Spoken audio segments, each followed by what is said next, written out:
Hello friends, good morning. मैं तीसरा वर्मा आपका प्यार चैनल डायनामिक कैरियर में आपका स्वागत करता हूं।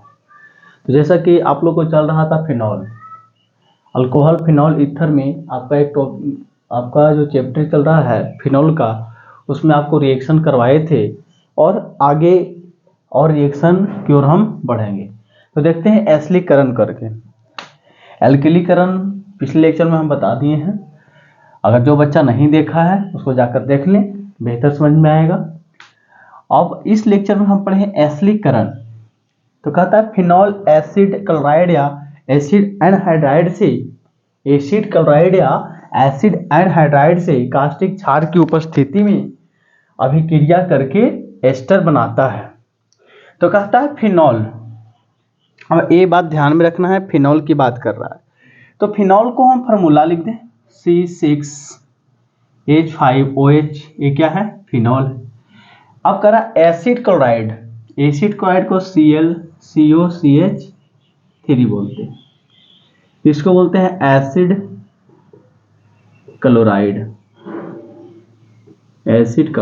किसकी उपस्थिति है? कास्टिक क्षार। तो NaOH लेंगे। क्या लेंगे? NaOH। इसको बोलते हैं कास्टिक क्षार। अब देखो, इसको एसिड क्लोराइड या एसिटिल क्लोराइड भी बोल सकते हैं। Acetyl chloride. अब देखो, होता यूं है कि यहां से अल्कोहल का जो फिनॉल ये दिया गया आपका, फिनॉल का H निकल करके Cl से यहां बना देगा H और Cl मिलके HCl। और यहां देखो C6H5O और COCH3 ऐसा लिख सकते हो, या इस तरीका से जो CO देखो दोनों आपस में आकर के जुड़ जाएंगे। लेकिन इसको लिखने का एक तरीका है, COOCH3 ऐसे लिख दो। थोड़ा अच्छा, वही चीज है, या तो OCO लिखो या COO लिखो, दोनों तो सेम ही है। तो क्या बन गया? एस्टर के रूप में बन जाता है। इसको बोलते हैं फिर, अब देखो CH3COO, इसको बोलते हैं एसीटेट। जो बच्चा मेरा रेगुलर क्लास देख रहा है उसको ये सारे बातें कम में दिक्कत नहीं होगी। इसको बोलते हैं फेनिल एसीटेट। इसको बोला जाता है फेनिल एसीटेट। बन गया। एसीटेट किसका होता है? तो एस्टर का होता है। अब बात आ रहा है किसका? Acetic anhydride. चलो देख, फिनॉल से भी क्रिया करो, C6H5OH। अब है आपका एसिटिक एनहाइड्राइड, तो CH3COOCH3। ये आपका होता है एसिटिक एनहाइड्राइड। ये जो आपका दिया गया है कास्टिक क्षार रहेगा। अब देखो, कास्टिक क्षार NaOH, कास्टिक क्षार NaOH या KOH होता है। अगर जलीय कह दे तो NaOH, अल्कोहलीय कहे तो KOH। अब देखो, ये है एसिटिक एनहाइड्राइड। अब यहां तो दिया गया है एसिड, तो एसिटिक तो एसिड ही है, टेंशन नहीं लेना है। अब देखो, जो CH3COO ये क्या होता है? एसिटिक। ये भाई साहब होते हैं निगेटिव चार्ज, H होते हैं पॉजिटिव चार्ज। तो H और CH3COO यानी कि एसिटिक मिला के बना दिया CH3। देखो CH3COOH है ना, इसको एसिटिक अम्ल बोलते हैं। और साथ में बना आपका C6H5COOCH3, इसको बोलते हैं फेनिल एसीटेट।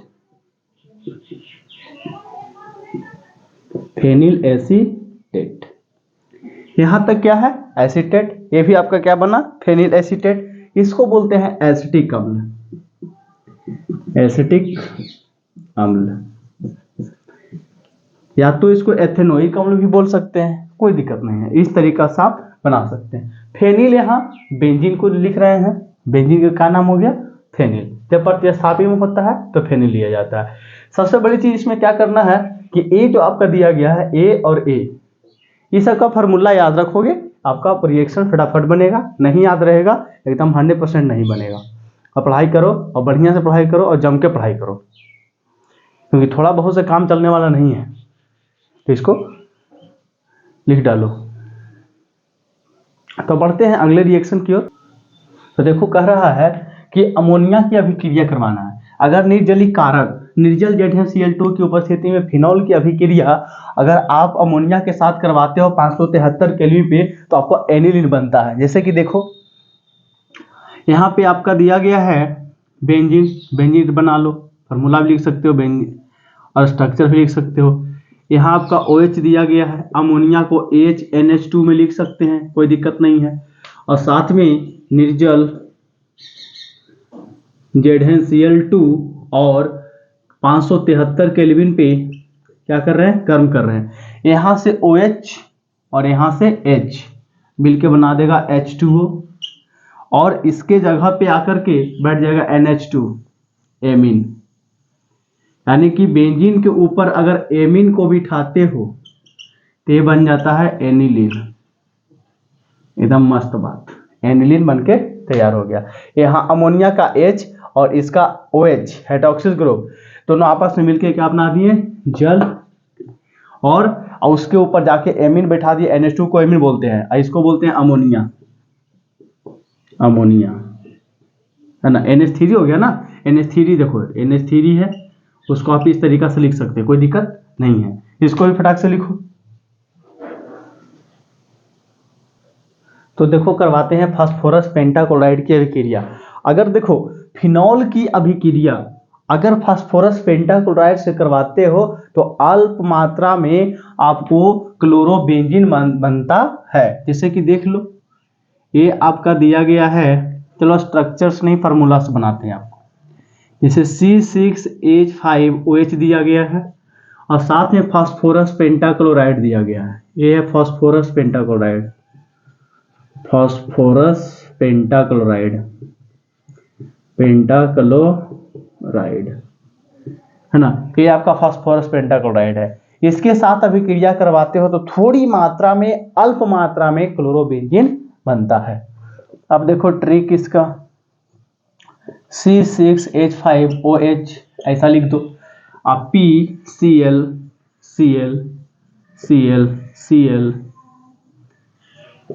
Cl। अब देखो ये इसको काट दो तो यहां से बनेगा C6H5Cl, अब POCl3 और यहां से बन जाएगा HCl। यानी कि C6H5Cl और साथ में POCl3 और साथ में बनेगा HCl। इस तरीका से आपका क्लोरोबेंजीन बन गया। क्लोरोबेंजीन अल्प मात्रा में, थोड़ी मात्रा में क्लोरोबेंजीन बन जाती है। बाकी तो पोलोनियम क्लोराइड, ट्राइक्लोराइड और हाइड्रोक्लोरिक अम्ल भी बनता है। इस तरीका से आप लिख सकते हैं, कोई दिक्कत वाली बात नहीं है। अगर फास्फोरस पेंटाक्लोराइड है तो अगर फास्फोरस ट्राइक्लोराइड से करवाते हैं तो क्या होगा, phosphorus trichloride, trichloride phosphorus trichloride से करवाते हो क्या होगा, फास्फोरस ट्राइक्लोराइड की अभिक्रिया करवाओ, अभिक्रिया फास्फोरस ट्राइक्लोराइड की अभिक्रिया करवाते हो तो क्या बनता है। अब देख लो C6H5OH दिया गया है, PCl3 से करवा दो, तो इसमें भी एक ट्रिक लगा दो, थोड़ा सा लगेगा। C6H5OH PCl Cl और Cl। अब बीच में क्या करो, इसको काट दो।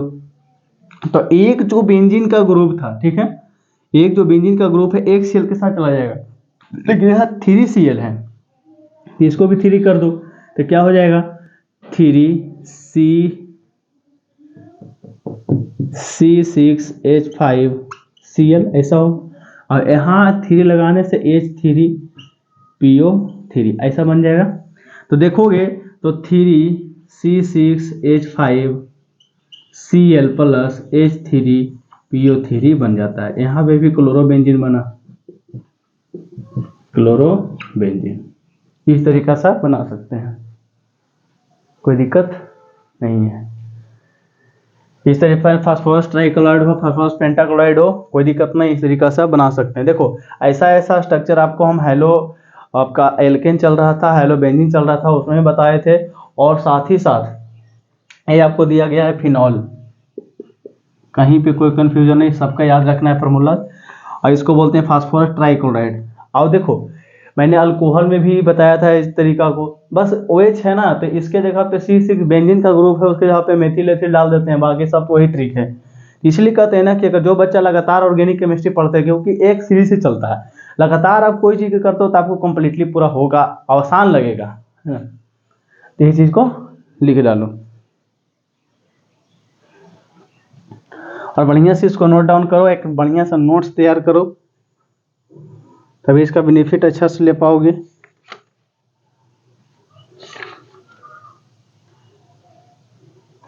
जैसे ही आपका फिनॉल ख़त्म होगा उसके बाद मैं ईथर की ओर बनाऊंगा। तो आपको पूरा कंप्लीटली क्लास 12th का आपको एक पैकेज मिलेगा, पूरा लेक्चर बढ़िया से आपको दिया जाएगा।